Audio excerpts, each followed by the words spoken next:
Welcome to day 10 of our 30-day yoga therapy challenge. Today we are going to focus specifically on external rotation. So this is where our leg bone comes into our hip socket, and the movement of external rotation is the leg bone rotating out. So it would be the front of your thighs moving towards the side of your body. And so there are muscles that come around behind, from kind of like back by the sacrum, that come underneath your glutes and attach to your leg bone. And so those are the muscles that are drawing or turning the leg out. So that is what we're focusing on today. And we're going to do two specific movements lying on our back. And you don't need any other props. So let's jump in. Let's come down to lying on our back in a constructive rest. And just take a moment to settle, feeling the parts of the body in contact with the ground, the soles of your feet, the back of your hips, the back of the arms and the shoulders, the back of your head. And then just take a few breaths with awareness.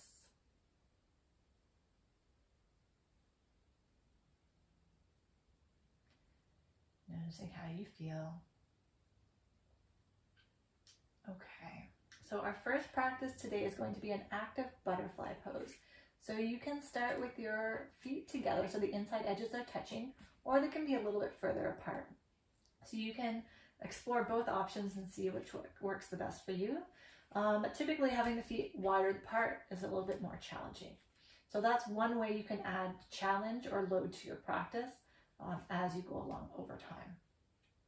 So the movement is our leg bone in the hip socket. So pelvis stays quiet, and the leg bone is going to move out to the side into an external rotation, and then coming back up, we're working the inner thighs, which is really good for stability. But we're going to do both legs simultaneously.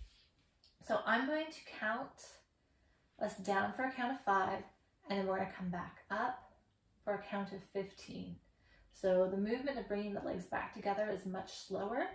So don't feel like you need to rush, and make sure you keep moving.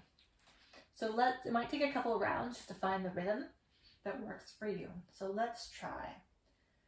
Bringing the legs out to the side, kind of rolling towards the outside edges of the feet for 5, 4, 3, 2, 1, and then pause wherever your legs land.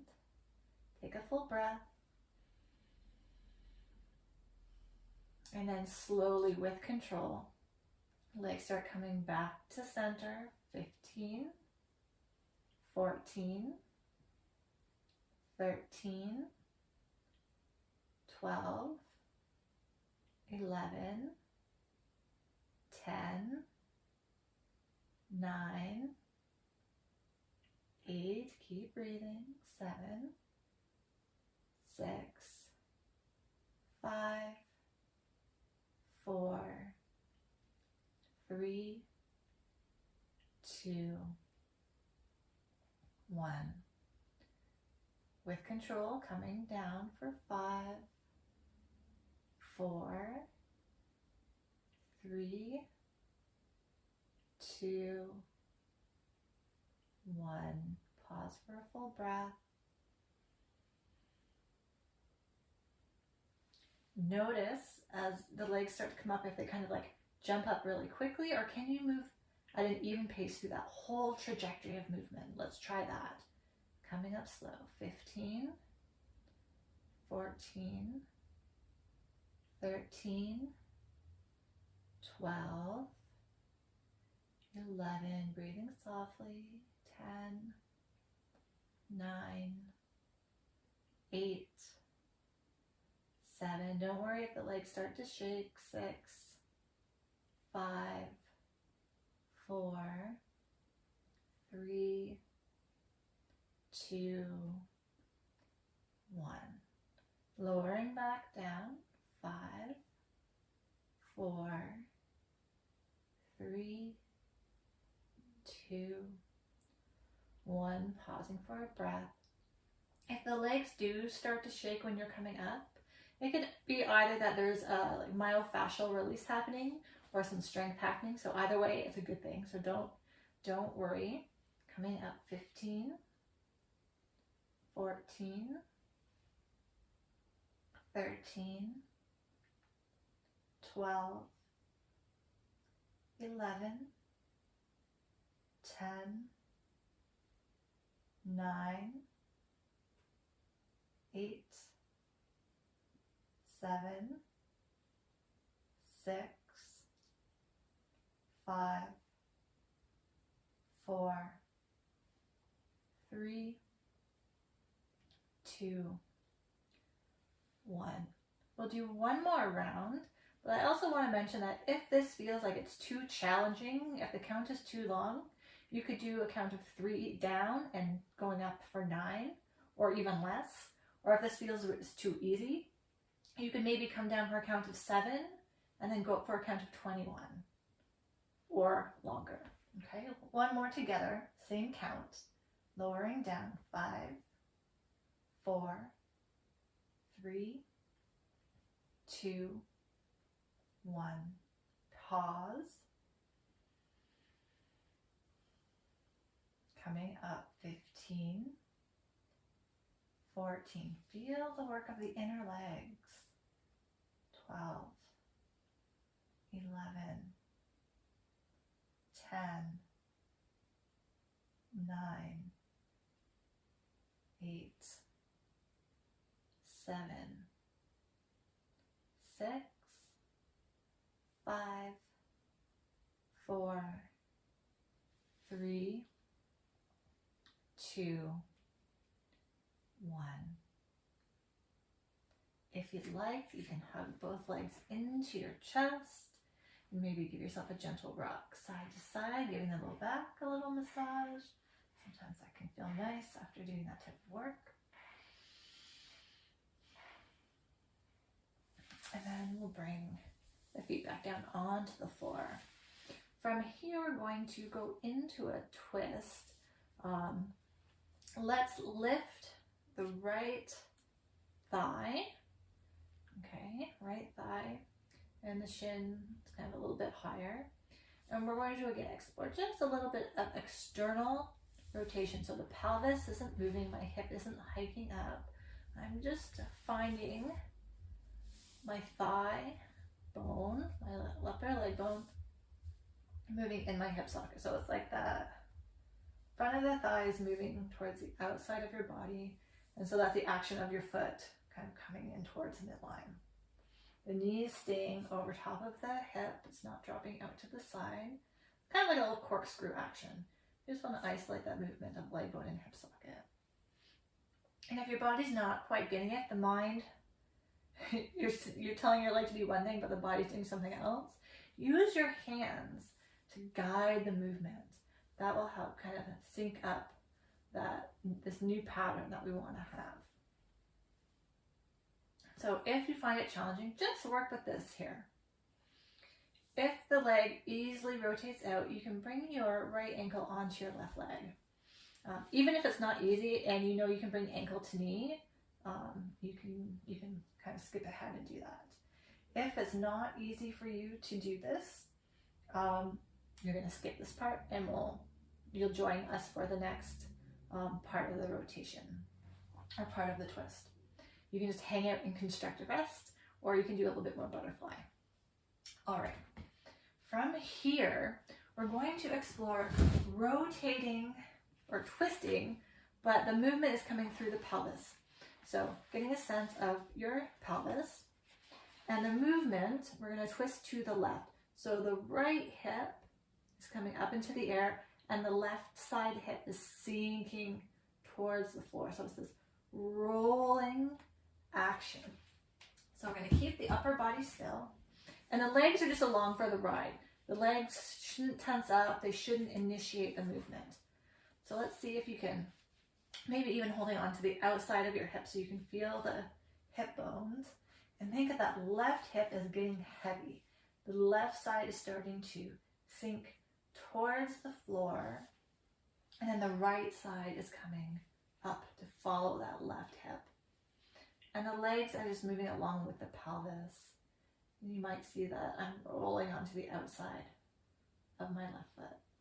And then to come back, the right hip now gets heavy, drawing the pelvis back towards neutral. So just have fun exploring this. If you notice that the legs tense up or they want to like initiate the movement, just come back and reset and see if you can connect the movement to initiate from the pelvis. And I remember when I was first learning this, I found this really, really challenging.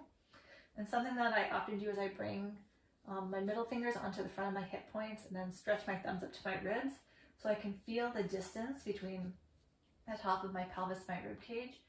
And then as I go into that rotation, I maintain an equal distance between my fingers and my thumbs, which tells me I'm not hiking my hip up towards my rib cage. That is just that pure, smooth twisting or rotating or rolling experience. And then the next time you go into the rotation, you can hold it. And if you're like me, oops, my leg or my foot doesn't come all the way to the ground, so I like to use a bolster just to support my leg, and then I can rest here a little bit longer. If you have access to rotating so that your right foot comes onto the floor or your left leg comes onto the floor, that's great. You can rest like that. If the shoulder blades have come up off the floor and if your upper body's kind of twisted, that just means you've gone too far and you can go back and reset. Try it again, maybe don't go quite as far. And then to come out, right hip heavy, so the pelvis is guiding the movement back. And then we can lift the leg, rotate it back to center and release it down. And then let's try the same thing on the other side. Left leg lifts. And let's just start exploring turning the thigh out. That corkscrew motion, knee over hip. The ankle's not guiding the movement. The toes are not guiding the movement. The hips are not guiding the movement. We just want thigh bone. Can we get that pattern moving well? So after you've done a few of those, we can bring the ankle onto the right leg and settle.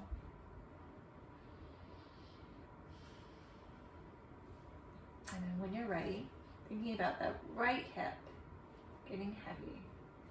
Left hip is following the right hip as it moves towards the floor. You might feel a twisting effort through the abdomen, through the side of the waist, maybe through the back. And then reversing, so we're not just flinging our body back to center, but let that left hip guide the pelvis back to neutral. And then the right hip bringing it into the rotation. Just keep exploring, noticing what you notice. And it's coming back to reset if something doesn't go quite the way you want it to. And be gentle with yourself here. This can be really challenging. And then we can hold the rotation. Now, you can see that my foot doesn't come all the way to the floor.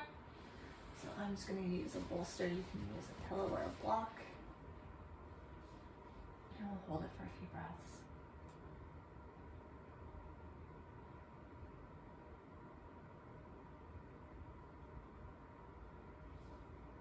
And then coming back. And then release your foot back down. Now, we can explore twist in another way that doesn't require bringing ankle to knee. So let's begin by sliding the left leg all the way down and bringing the right leg up to 90 degrees. So knee is over hip and shins kind of parallel to the floor, maybe a little bit higher. And we want to maintain this connection, knee directly over the hip as we go into the rotation. So again, we want to initiate the movement from the pelvis. We'll keep our shoulder blades fixed, and then think of that left hip moving towards the floor. And as the left hip moves down, the right hip starts to come off. Now, this requires a lot more effort through the abdomen, and the left leg's not really doing anything. So when I do this, I notice that my breath gets a little bit more strained. Just have to remember to keep breathing gently. And I feel a lot more effort through the abdomen and through the ribs in order to engage those core muscles, which are really our rotational muscles. Now, if the leg goes, right, you can bring the leg over, but if the pelvis doesn't go with it, then we're not twisting. So another option would be, you could do it this way, bring the leg across, you can have your hand on your leg if you want, and then let the pelvis follow the leg. So that could be an option for twisting as well. It feels very different because we're not recruiting any of our abdominal muscles. This is a much more passive stretch, but it's still a twist nonetheless. So let's try the other side, bringing the left leg up. And let's try the active version first. That's a little bit more challenging. Taking a couple breaths to settle, and then think of that right hip moving towards the floor. You're going to feel the effort through the sides of your abdominals as that left hip comes up. And I find this one super challenging because my shoulder blade wants to come off the floor. I don't have super strong connection this way. So this is one that I definitely need to work on. So my movement's just tiny. I've got a very small twist here. And then the other option, use your hand, bring the leg across, and then leveraging your hand on your leg to draw the pelvis across. So again, a more passive twist, but it's still a twist. If you bring your hand up, then you might notice how the abdomen has to engage to hold you in the position a little bit. So really, this is just a practice of noticing, of deciding what works the best for you. All right, I am going to leave you with that for today. If you have any questions or comments, you can reach out to me. Actually, you know what? Before I sign off, let's just come up to standing for a moment and see what we feel like in standing. And again, like yesterday, because we've kind of reorganized how our leg bones function in our hip sockets, you might feel a little bit dizzy or lightheaded, and if that's the case, find a wall and do a wall sit like I described in yesterday's bonus video, and that will kind of help ground you. All right, when you're all set, have a great day, and I look forward to joining you tomorrow. Bye for now.